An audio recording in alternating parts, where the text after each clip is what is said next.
we've been looking at the city code.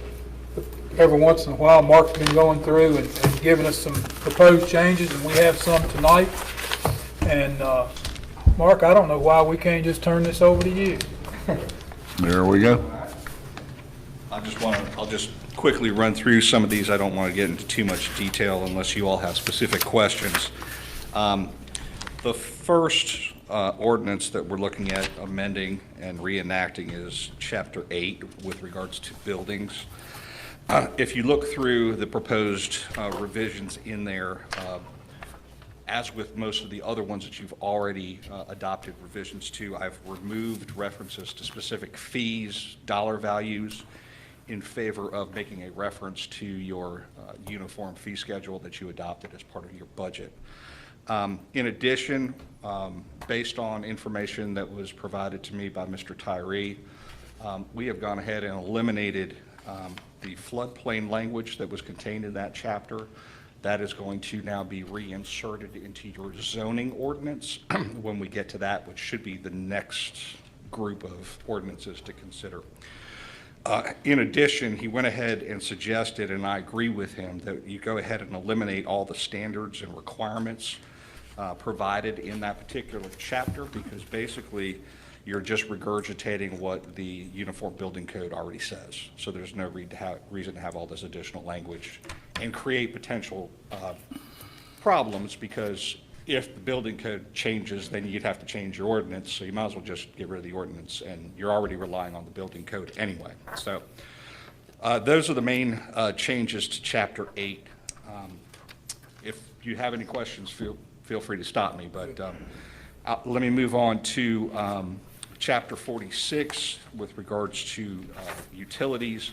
Again, this is one of those situations where I went through and removed references to specific fees and dollar values in favor of referencing the uniform code for the city. And last but not least is Chapter 18, the environment chapter. This one probably has the most changes. You'll see a whole heck of a lot of redlining in that particular chapter.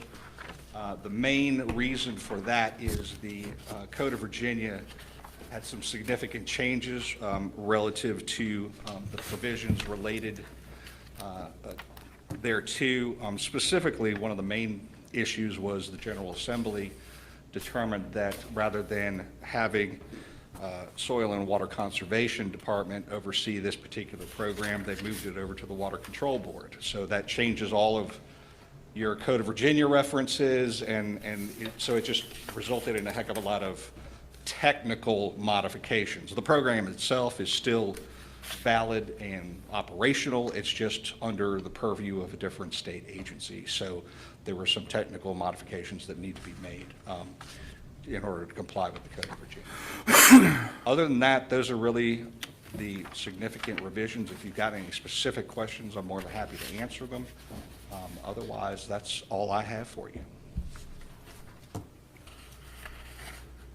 You got to make up 55 more minutes sometime.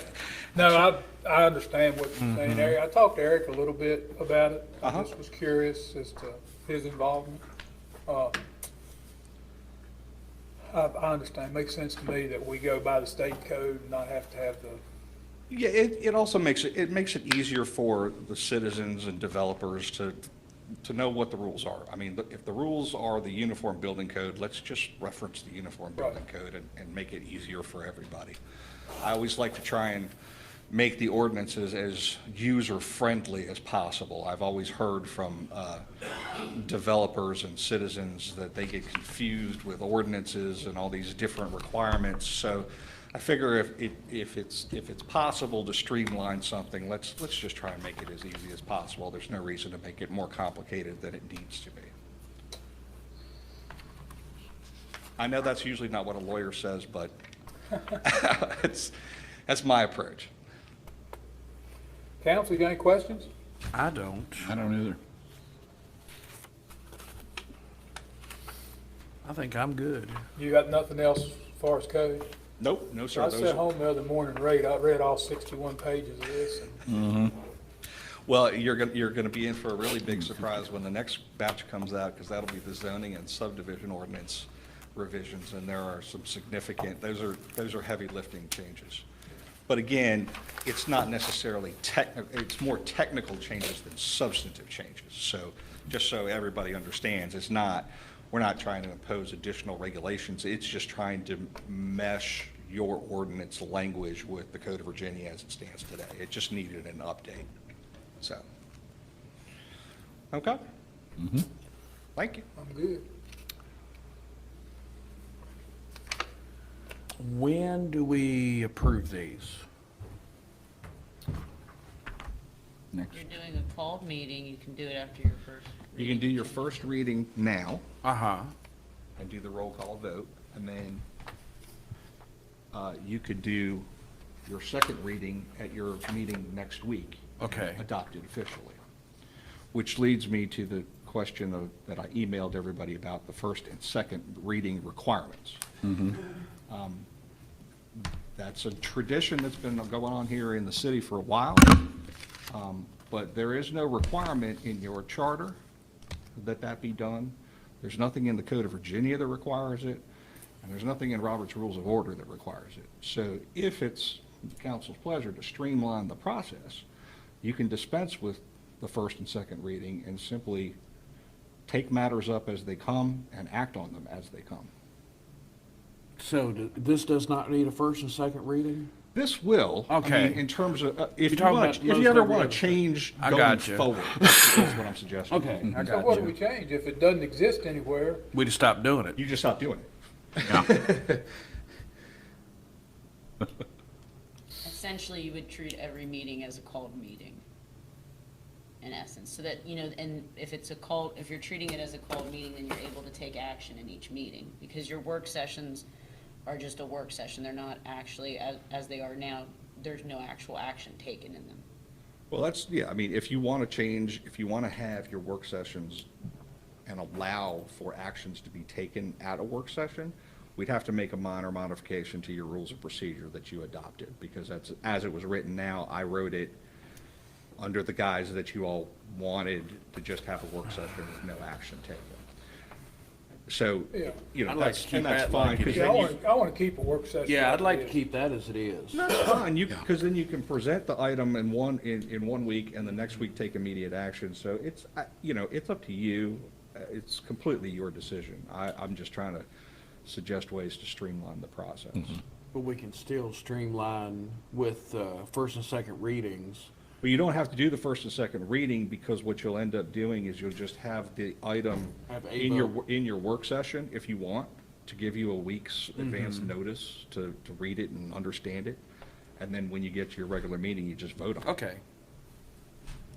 But you wouldn't necessarily have to have a called meeting before your work session and then have another meeting, so. That makes sense. Yeah. I mean, I think too, where this would have helped, we've had a lot of situations where residents have asked, for easements, or we've done encroachments, and, you end up with an agenda item that carries over to the next month. It's difficult, and at times, tracking where agenda items are, especially from a public perspective as well, knowing if something was passed or not. And also too, even though essentially something would count as a first reading in the work session, at the regular meeting, if you all were not still ready to vote on something, if you wanted more information, instead of doing a vote, you could just move to continue. So it wouldn't be that something has to necessarily get shot down, then it would just carry over to the next month. But in theory, for speedy purposes, as Mr. Popovich mentioned, you could just do one and done. As far as, what gets presented on the month's agenda is done within the month.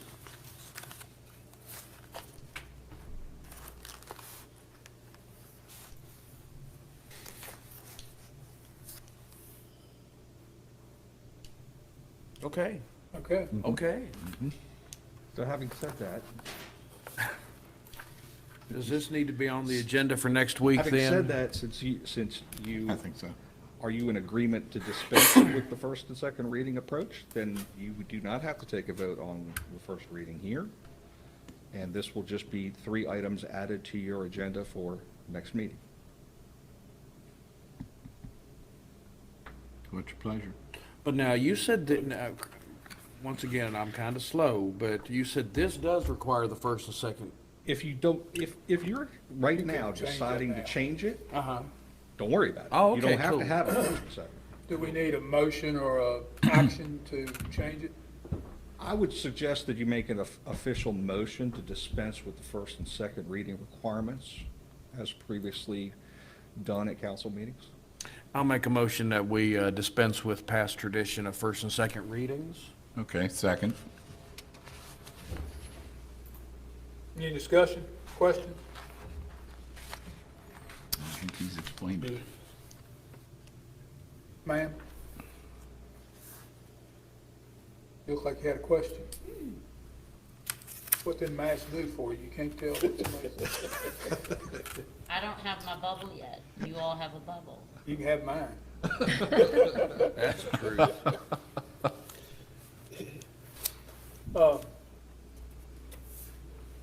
Eddie, Joe, you hearing all this?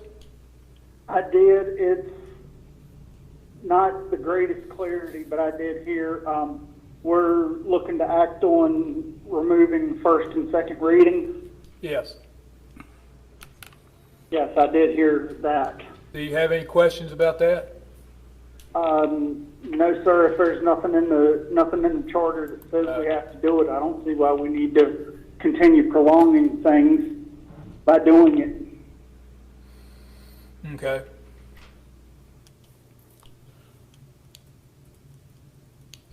Ms. Scott, just for clarity, how about doing a roll call on this, please? Yes, sir. Mr. Ensminger, Four. Mr. Hunter, Four. Mr. Tucker, Four. Vice Mayor Crozier, 4. Mayor Savold. 4.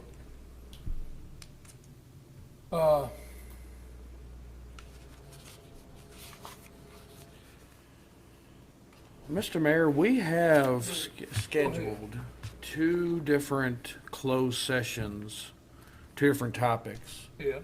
We've got the time. Do you want to do the one for council-appointed personnel now, between now and 6:30? I'm good with that. And then we could do the economic development one after the work sessions. That sound good to you? That good for y'all? Okay, Everybody what's gets the first supper one? earlier, won't they? What's the first one you said? The first one was council-appointed personnel. Oh, okay. Because I think we'd have plenty of time to. Yeah, I agree with you. Okay. Let me get my eyes on here. Mr. Mayor, I move that the council of the city of Covington convene in closed session pursuant to the Freedom of Information Act, Virginia Code Section 2.2-3711A1 for the purpose of discussion regarding the performance of a specific council-appointed personnel. Second. All in favor? Aye. Aye. Let's go into closed session.